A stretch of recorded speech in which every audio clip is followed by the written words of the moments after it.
So her toes were like pinpricks. That's how tiny she was. She weighed 1 pound 3 ounces, so her head was about this big. She was 12 inches long. I had such high anxiety and so anxious. Just I wanted her to grow up and be healthy, and I didn't know what I needed to do to make that happen. Everything was so delayed. She didn't sit up until she was 14 months old. And I remember she enrolled in Rainbow's center base, and she was the only kid in the class who couldn't crawl. And they would say, oh, she'll crawl. She'll see all the other kids walking and crawling, and she'll want to do it. When Kenna smiled for this first time, I remember calling my mom and saying, I don't know if it was real or if it was just gas, but I cried. Everything that she did, I was amazed, and I was happy that she got that far. So now Kenna's 5 and has hearing aids, is this tall, slender, full of energy kiddo. And I would say she can do anything. She sings. Her therapists are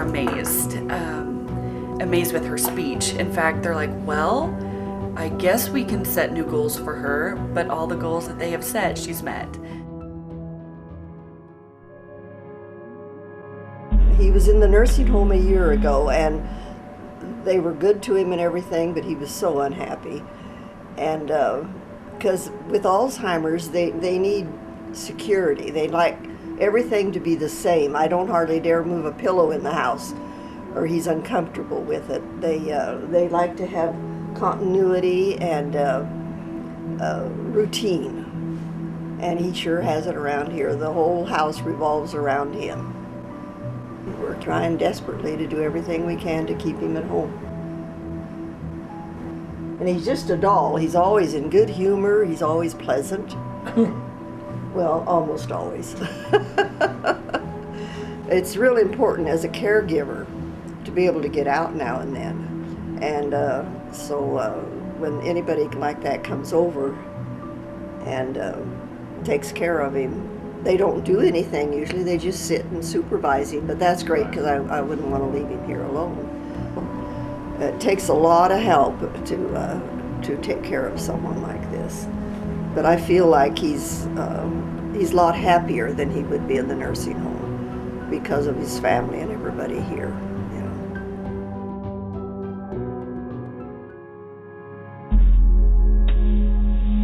On TV, when people get adopted, they get adopted into perfect circumstances. Like, you see celebrities adopt babies from foreign countries. You see, it seems like they have the perfect life, but I was adopted into a single parent home. While my mother has done the best that she could, we have different family members. I don't feel like I was necessarily accepted into our family like other people may have been. One of the best things that she did for me was enrolling me into the Boys and Girls Club, because the Boys and Girls Club has been that outlet. There was one incident where I was in the bathroom and my mother was out of town, and my aunt beat me in the bathroom, and I was left with bruises and scars all over my body. And that's when I had to go to a dance performance, and they helped me because my teammates, they noticed, and that's when I really felt like they were my family. So no matter if I was adopted, it didn't matter, because I learned that blood doesn't make you related. Because though, like my mom, she's a great inspiration to me, but those other kids, they were my family. And at the time when I didn't have any cousins or an aunt or an uncle that I could look to my other peers that helped me out.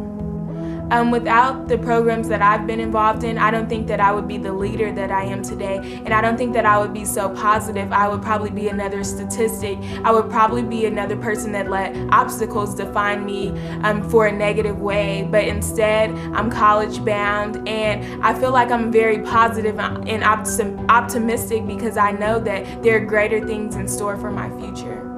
Yes, someone beat me in my past, but tomorrow I will beat the odds.